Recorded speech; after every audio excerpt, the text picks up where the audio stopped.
الانتخابات اللي جاية مش هتبقى سهل، هتبقى حرب، وساعة الحرب لازم يبقى فيه ايه؟ رجالة. الله يفتح عليك. فاحنا لازم يبقى معانا في المعركة رجالة. الرجالة دي لازم يبقى قلبها ايه؟ حديد. عشان ايه؟ عشان هم ايه؟ هم رجالة وبيأيدوا اخوهم اللي قلبه عليهم وهم قلبهم عليه. 6 سنين من الشغل خلينا الدورة اللي فاتت كانت الغنمية من أحب البلاد ليا، عشان أهلها فزعولي، أهلها طلعوا وحطوا صوتهم في الصندوق وشرفوني وجبروا خاطري وكبروا بي. يا رب المرة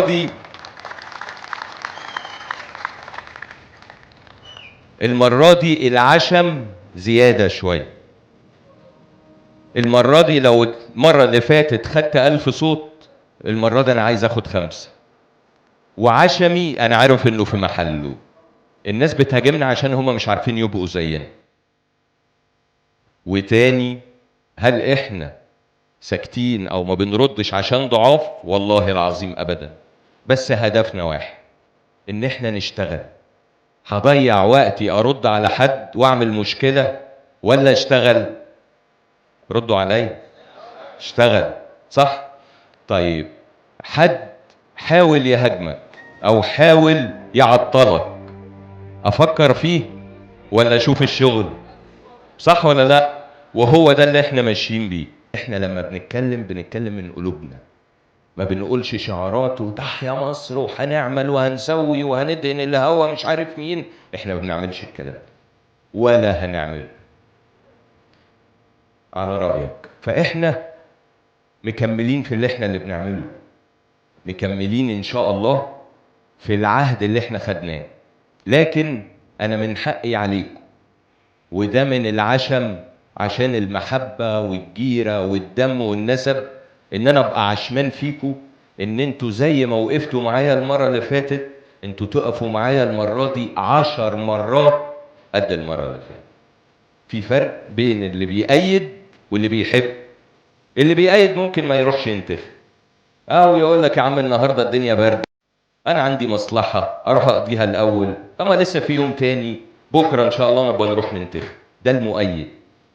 اما المحب، ساعة 9 بالملي هتلاقيه واقف قدام اللجنة طابور 2 كيلو عشان يحط صوت. ده المحب.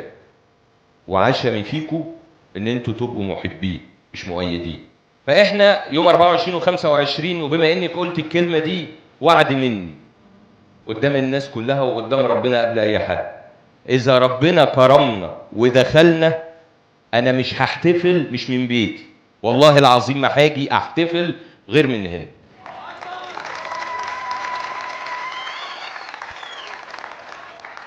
اقسم بالله العظيم، اذا ربنا كتبها لنا وبقى معانا الصلاحية والسلطة ان احنا نخلص الموضوع ده، والله العظيم اول اولوياتي هيكون الموضوع بتاع مجاري بتاع الغنى.